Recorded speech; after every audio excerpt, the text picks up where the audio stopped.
The hospital lobby smelled of antiseptic and quiet fear. A line of luxury cars waited outside, their drivers whispering about the same rumor. The powerful CEO, Arman Halim, had collapsed during a board meeting. 31 specialists had examined him, yet none could explain why a healthy 40-year-old man suddenly lost strength daily. Inside, machines hummed around his private suite. Nurses spoke carefully because the board members watched every move. His company employed thousands, and investors panicked. Tests showed normal heart, clear lungs, and perfect blood reports. Still, Arman could barely stand for 10 minutes without shaking and dizziness overtaking his body completely. The chief neurologist reviewed scans again and again. Brain MRI appeared flawless. Toxicology reports showed nothing unusual. Psychiatrists ruled out anxiety. Some whispered he was pretending, but the doctors knew his symptoms were real. Every afternoon he weakened dramatically, yet every morning he felt slightly normal for a few hours only. Arman hated the helplessness. He built his empire from nothing after his parents died young. Control defined him, but now he depended on strangers to walk him to the restroom. He rarely allowed visitors, fearing employees would see him fragile. Loneliness filled the quiet room heavier than any disease. Meanwhile, in the same hospital, a maintenance worker named Saad pushed a cleaning cart along the pediatric corridor. He was a widower raising triplets, Ayaan, Hiba, and Noor, all 6 years old. After school, they often waited in the hospital cafeteria until his shift ended every evening. The children were known by nurses because they greeted everyone cheerfully. They turned paper cups into toys and drew cartoons for patients. Their laughter contrasted the hospital sadness. Nurses allowed them limited roaming because they never disturbed treatment rooms and always listened politely to instructions carefully. One rainy afternoon, the cafeteria closed early due to a plumbing leak. Saad had no babysitter, so he reluctantly let the triplets sit quietly in a waiting lounge near executive suites. He warned them not to enter any rooms and hurried to finish cleaning nearby hallways quickly. But curiosity guides children stronger than rules. Noor noticed a security guard opening a large door carrying medicine trays. For a second, the door stayed open. She saw a man lying on a bed surrounded by machines. His tired eyes met hers briefly before the door closed again. The children felt sympathy rather than fear. They had seen sickness when their mother fought illness years before passing away. Ayaan whispered that the man looked sad, not just sick. After waiting minutes, they softly knocked. The guard stepped away, answering a phone call at the same moment. Inside, Arman expected another specialist. Instead, 3 small faces appeared. He was too weak to react quickly. Hiba waved shyly and apologized for disturbing him. Their innocence surprised him more than any doctor had. He had forgotten the last time someone spoke without business motives.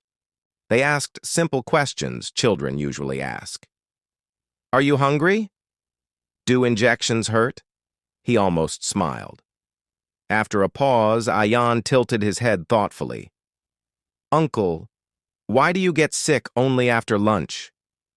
The question froze Arman because the pattern was exactly true daily.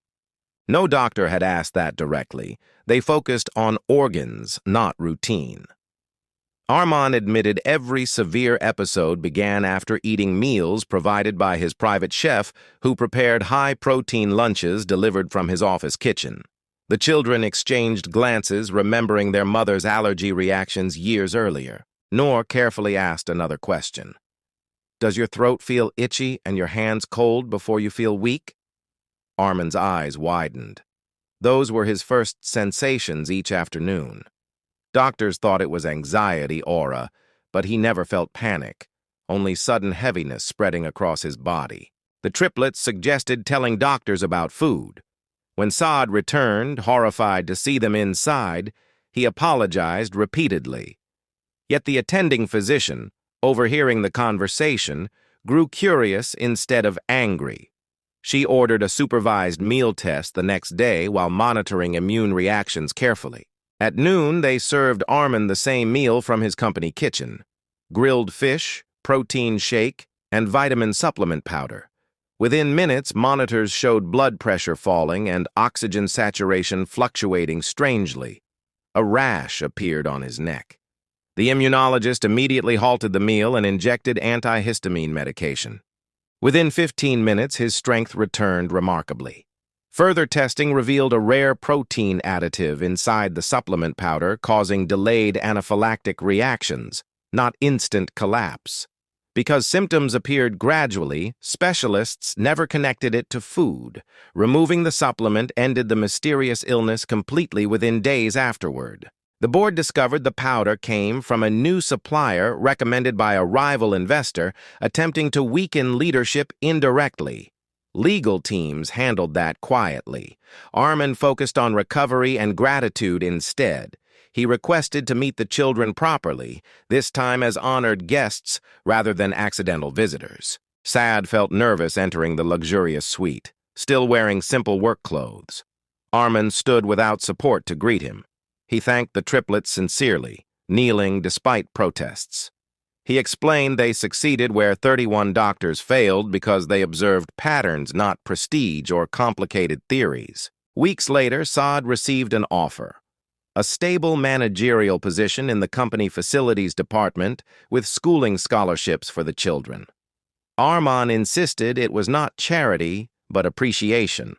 The triplets visited occasionally, filling the once silent office with drawings taped proudly across his walls. Arman's health stayed strong, but more.